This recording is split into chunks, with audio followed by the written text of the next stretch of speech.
Assalamualaikum warahmatullahi wabarakatuh. Salam sejahtera, salam persaudaraan, salam perjuangan, salam Melaka berbau pintar jauh bersih. Sagadru gele manakam temene farman yang hama khaifalikum mana beliar syukran maradan huaranin turun mendai caran tacahau. Jadi tuan-tuan dan puan, hari ini saya menyantuni kenyataan dan kata-kata daripada Yang Amat Berhormat Datuk Seri Perdana Menteri Malaysia, Datuk Seri Ismail Sabri Yaakob, yang menyatakan bahawasanya kerajaan mengkaji undang-undang mandatori itu kepada pilihan untuk hakim-hakim kerajaan, mungkin hakim-hakim mahkamah, Mahkamah Persekutuan, Mahkamah Tinggi, Mahkamah Dewan, dan mungkin peguam, bela, peguam cara, dan khususnya sistem kehakiman negara. Hakim-hakim, ketua hakim dapat membuat keputusan berdasarkan option yang ada, iaitu pilihan sama ada gantung sampai mati mandatori maupun penjara seumur hidup.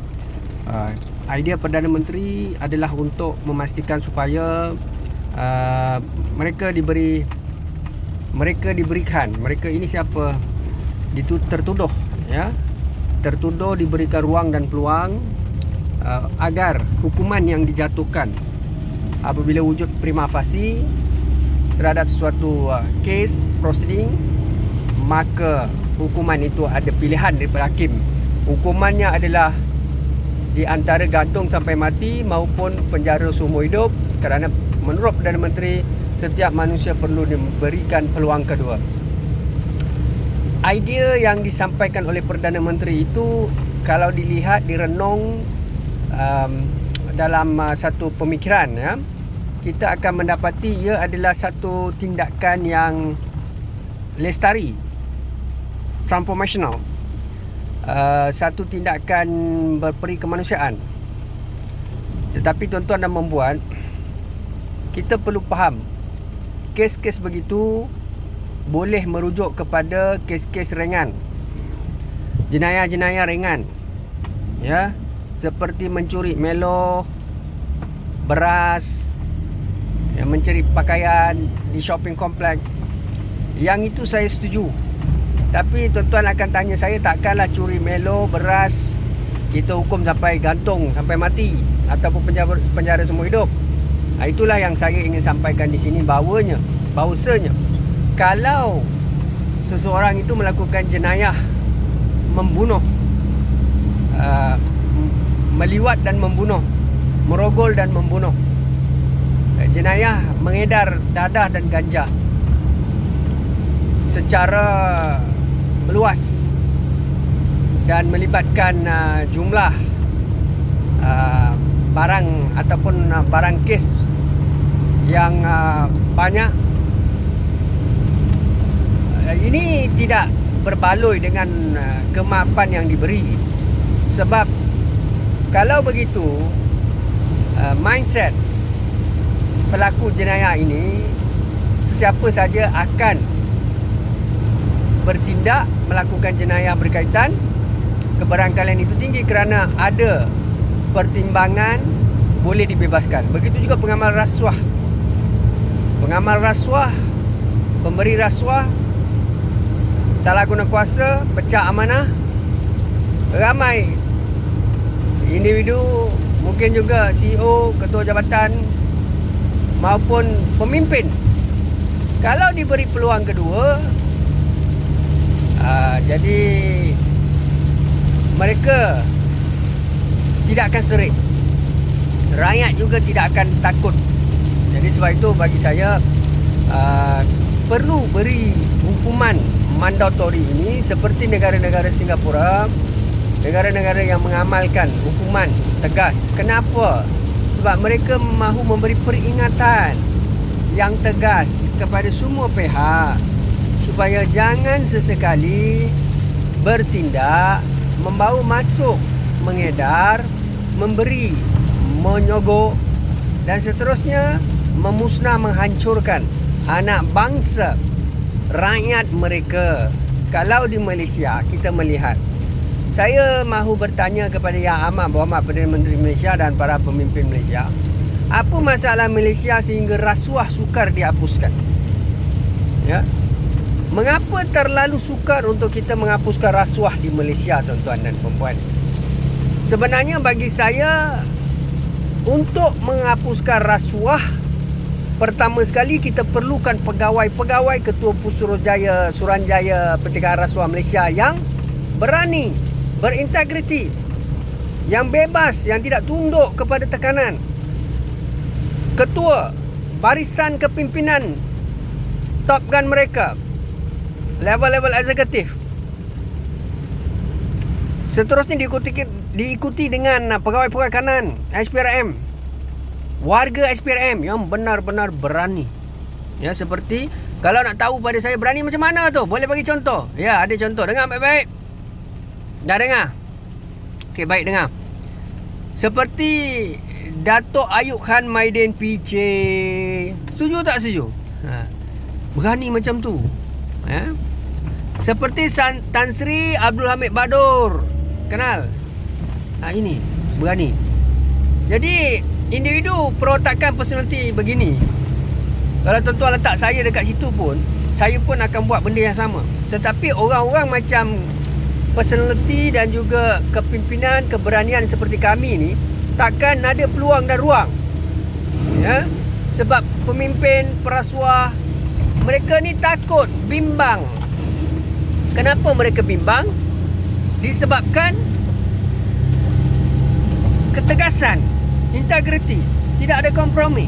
Jadi sebab itu saya kata kita kena pastikan pegawai, ketua jabatan berintegriti, berani, tegas, tidak condong, tidak mengampu, membodek. Kemudiannya pemimpin-pemimpin Malaysia,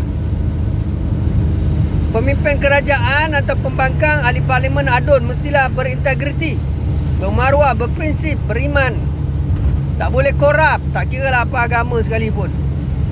Tuan-tuan orang Islam ke bukan Islam, tuan-tuan mesti ada integriti tinggi.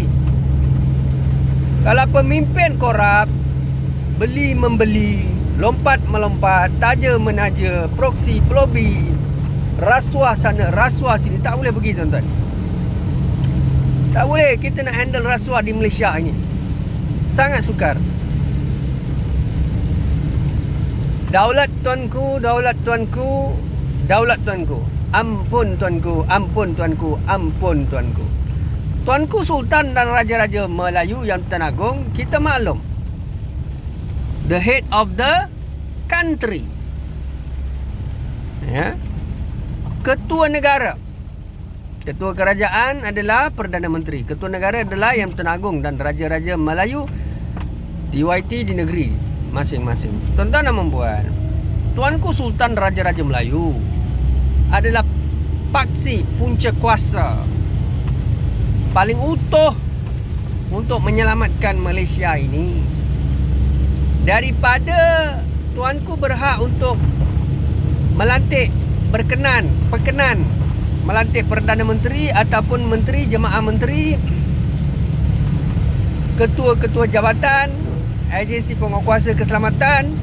Jadi Tuanku Sultan Yang Tuan Agong Raja-Raja Melayu boleh menolak mana-mana ketua jabatan yang tidak berintegriti, tidak diyakini. Lantiklah individu seperti Dato' Ayub Khan Maidin PC, Tan Sri Abdul Hamid Badur dan ramai lagi individu yang berani. Ini masalahnya. Kalau kita melihat insiden, saya faham kenapa Malaysia tiba-tiba mahu mengkaji hukuman mandatori kepada hukuman penjara seumur hidup ataupun hukuman yang lebih ringan, atau ada pilihan di antara hukuman mandatori itu. Kita melihat kepada insiden yang berlaku di Singapura. Tuan-tuan dan puan, ajal maut jodoh tangan Tuhan. Kita simpati, semua orang simpati, saya pun simpati apa yang berlaku. Tetapi tuan-tuan perlu faham kenapa undang-undang itu wujud, kenapa hukuman itu wujud. Kalau macam tu, hukuman hudud. Hudud ini adalah hukuman yang terbaik dalam Islam. Kenapa Tuhan menurunkan ayat-ayat Al-Quran? Allah Ta'ala berfirman, Nabi sentiasa memberi peringatan. Kalau mencuri, berzina dan sebagainya, maka hukuman itu Ada yang potong tangan, ada yang sebatan, ada yang direjam. Ya. Kalau kita kata hukuman mandatori itu tidak sesuai, ia seakan-akan hukuman hudud itu juga tidak sesuai. Bila saya cakap begini, akan ada orang yang akan memanipulasi fakta saya, kenyataan saya. Dia akan fitnah, dia kata saya menyamakan hukum Allah dengan undang-undang sivil ataupun undang-undang common law. Ya. Tuan-tuan dah membuat. Ni pakar-pakar yang mengasut ni ramai. Tak apa, kita lupakan mereka. Itulah yang saya sebut. Kenapa ada hukuman rejam? Kenapa ada hukuman potong tangan, hudud ini? Itulah dia. Memberi peringatan, penegasan. Kalau ada hukuman tegas, siapa nak rogol? Siapa nak meliwat? Siapa nak edar ganja, dadah? Jadi tuan-tuan nak membuat. Itulah. Siapa jadi Perdana Menteri, Jemaah Menteri, Ketua Jabatan, mereka ada kuasa berfikir, bertindak, melulus, membentang, mengusul. Tetapi hati-hati. Jadi saya minta kepada Yang Amat Perdana Menteri dan juga pihak-pihak berkaitan supaya sentiasa berhati-hati dan jangan melulu. Jangan terlalu cepat untuk membuat pindaan ini. Risiko dia sangat besar. Risiko dia sangat besar. Tuan-tuan ingat, sentimen itu boleh bawa. Saya tak tahulah apa sentimen itu. Untuk apa hukuman ini diringankan. Peluang kedua boleh diberi. Contohnya ponteng kerja, boleh bagi peluang kedua. Contohnya pasangan kekasih bercumbuhan di halayak ramai, ditangkap, didakwa. Boleh diberi peluang kedua. Dan mungkin ada pelajar meniru peperiksaan, boleh beri peluang kedua. Okeylah tu. Tapi edar ganja, dadah, bunuh orang, liwat, merogol, pilihan keberapa nak bagi ni? Tak ada, mandatori. Kalau suka sama suka, asalnya suka sama suka, pilihan itu boleh diberi. Apa dia suka sama suka, melakukan hubungan dan sebagainya, itu boleh lagi. Tapi bagi saya, kalau pegang pada hukuman Islam, kita kena reda lah. Kita kena reda. Baik, hukuman Islam berbeza. Hudud ini, apabila kita menjadi umat Islam, kita terpaksa ikut hukuman, iaitu hukuman undang-undang syariah. Syariah ini bukan hudud, tapi